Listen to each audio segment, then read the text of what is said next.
Ayun mga kabayan. Ate! Ang laki! Ang laki na! Ang bigat pa! Quality quality! Gamiting barako. So hindi ako mapapahiya sa inyo at hindi kayo manghihinayang sa ibabayad nyo dito. Kita nyo naman, napakaganda, napakalaki.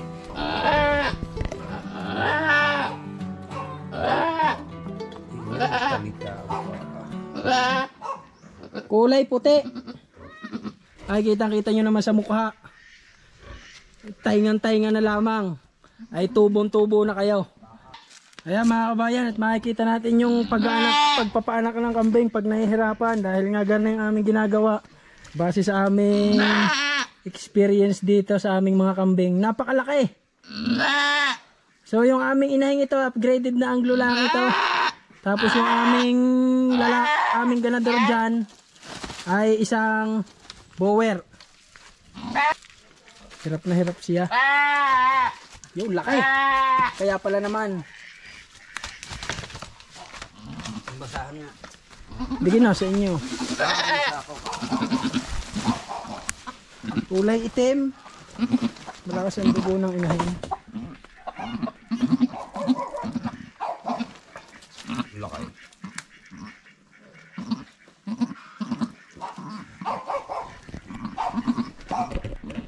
Ayun mga kabayan, magandang tanghali sa inyo. Bali ngayon ay may nanganganak tayong isang inahing kambing. Kung nakita nyo naman, at ipapakita ko rin sa inyo yung mga inahin pa natin dito na sa mga susunod na linggo, susunod na pangalawa pang linggo ay may mga aanak. So halos lahat ang aming inahin dito ay buntis. Yan. Ari yung isa, nakita nyo yung pagpapaanak kanina. Meron pa siguro ari no, malaki pantiyan. Ito, yung ating aabangan, yung ipapanganak ng ating isang matandang inahin. Napakalaki ng kanyang tiyan. Baka ari yata ay kuwan. Nasa 6 mga anak, viral na rin ngayon. Tingnan natin, abangan natin kung ilan kaya magiging anak na rin ating matandang inahing aray. Aray, ilan ang buntis namin? Yung nasa dulo, aring matandang inahin, pakiling, 4. Tapos yung nasa dulong iyon, 5. Yan, yung puti ang katawan at pula ang ulo. Tapos yung nakatindig na yon, 6. Tsaka yan, 7.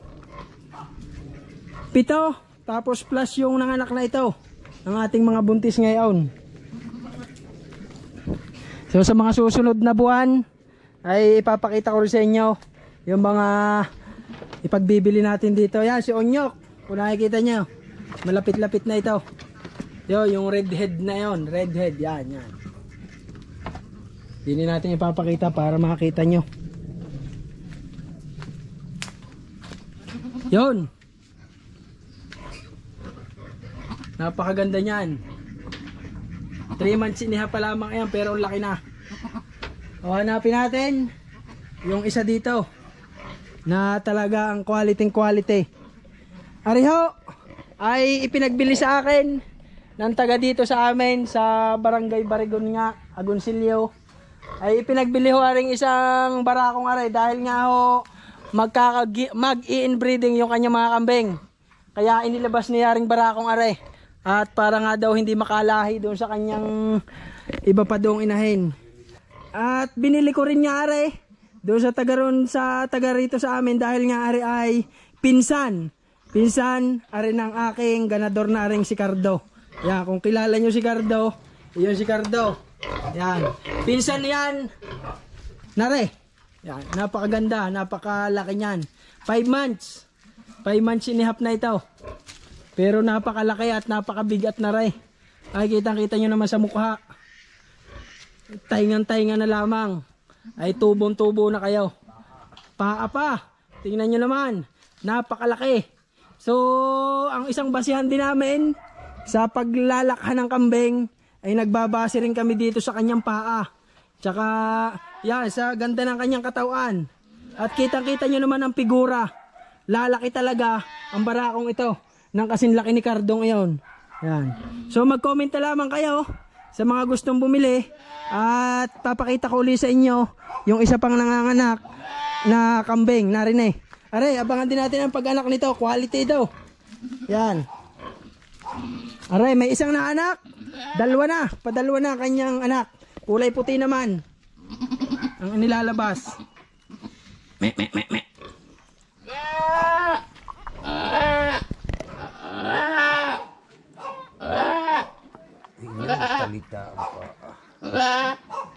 Kulay puti. Ayan mga kabayan, at dalawa na. Pero abang-abang pa rin tayo. Dahil nga sa pagkakilala ko doon kay Cardo sa ating ganador, ay marami siyang magpaanak. Ay di aabangan natin ito kung may iaanak pang isa o wala na. Pero mas maganda ay wala na. Okay na ring dalawa lamang naray para mas mabilis nating mapalaki. Dati si Cardo ay nakapagpaanak ng 4 sa isang kambing, sa isang inahin. So ngayon hindi nga namin alam doon sa isang matandang inahin kung ilan ang iaanak dahil napakalaki ng tiyan. Bahay mag-anak ng 6. Mamaya ay bubuhatin ko rin ating ipagbibiling are para makita nyo rin kung gaano kalaki. Ito. Yan siya. So hulihin natin kung makahuli natin. Tapos ito ba? Mag-comment na lamang kayo. 3 months and a half. Si Onyok. Ito si Onyok ngayon. Yan. Napakalaki, napakaganda rin. So medyo ibang-iba ang presyo ngayon ito dito sa ating mga ipinagbili noong una. Medyo mahal-mahal ito. Yan. Ang kapatid ni Onyok ay are, yang kuwang ito. Ano ang tawag din eh? Patid. Sa garning kulay. Pero hindi ko yan ipagbibili dahil gagamitin ko yon. Babae. Are si Onyok, kaya ko ipagbibili ay para hindi na maghalo-halo ang aming lahi ng aming kambing. Yan. Comment na lang kayo. Ah, napakaganda.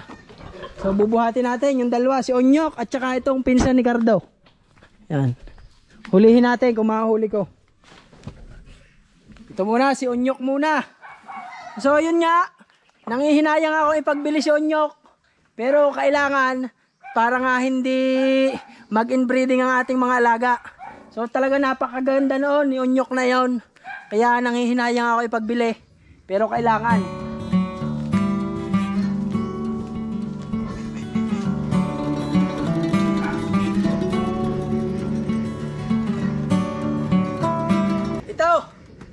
Ito mga kabayan na sinasabi ko sa inyo.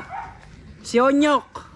Sino ga namang hindi manghihinayang din ang ipagbenta sa garning kaganda. Malaki na. Tingnan nyo naman, 3 months siniha pa lamang yan. Pero hirap na rin akong buhatin. At kasing laki na aking katawan. Yan. Comment na lamang kayo sa mga gustong bumili. Ay, ang laki na.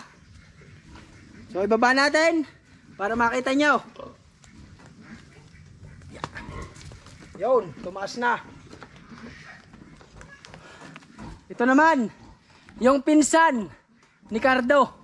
Yung tito ni Onyok sa pinsan. Ang ipapakita ko sa inyo.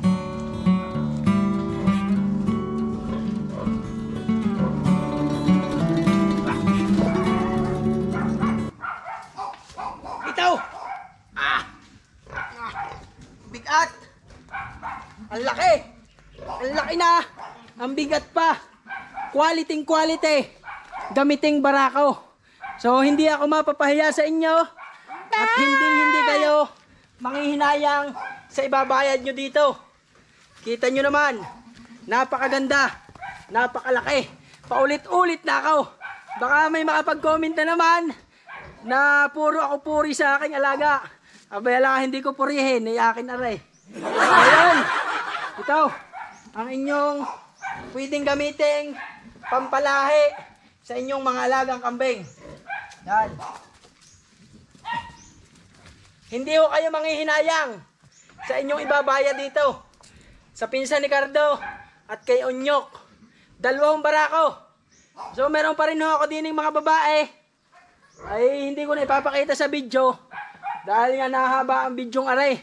ay di kung kayo magko-comment at gusto nyong bumili, ay di doon ko na lamang isesend sa inyo yung picture ng ating mga pinagbibiling babae.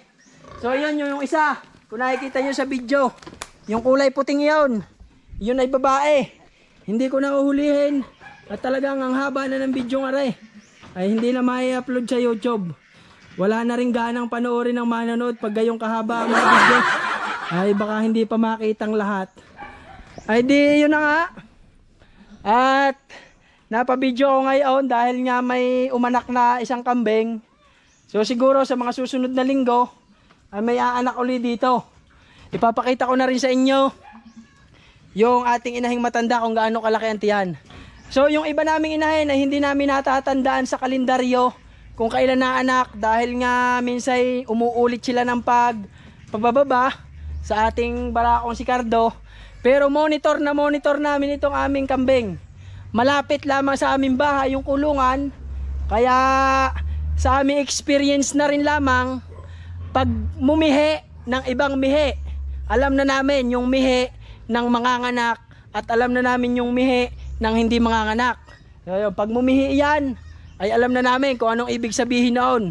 Maaaring naipit, may mihing naaaring nanganganak, may imihi na gutom. Yan. Yun lamang. Pag tayo mag-aalaga ng mga hayop, ay kailangan alam na alam din natin yung kanilang mga kailangan at hindi kailangan. Yun lamang iyon. Yan.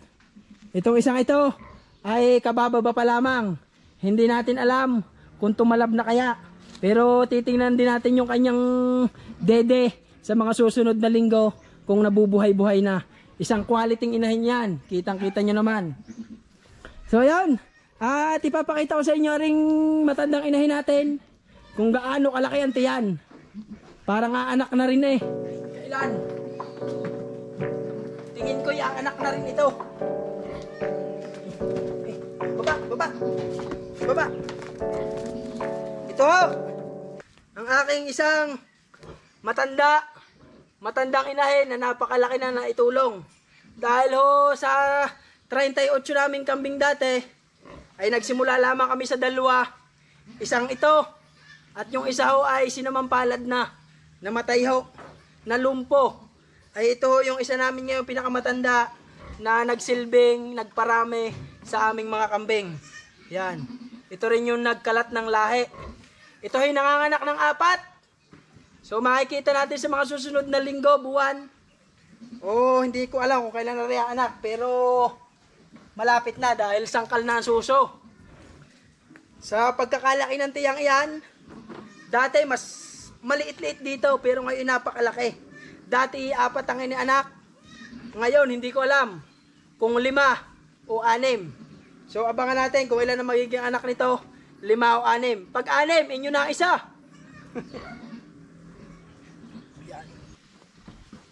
Ayan mga kabayan. Ate!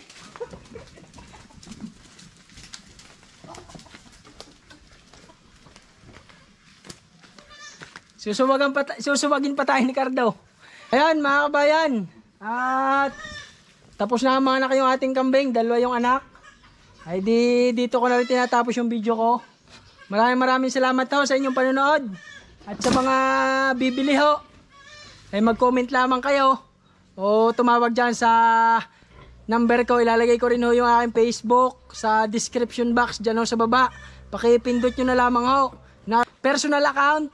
At naroon din ho yung aking Facebook page. So mag-message na lamang kayo sa akin. At re-replyan ko naman kayo. Maraming salamat. At bye-bye. I've seen a lot of change, been through a lot of pain. Some things are not the same as they were a year ago, but all will be okay.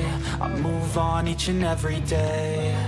The past is where it stays, way back a year ago. I've changed for the better this time. I thought I would never be fine. I strive just to say I'm alright. And for the first time in a long time I'm alright.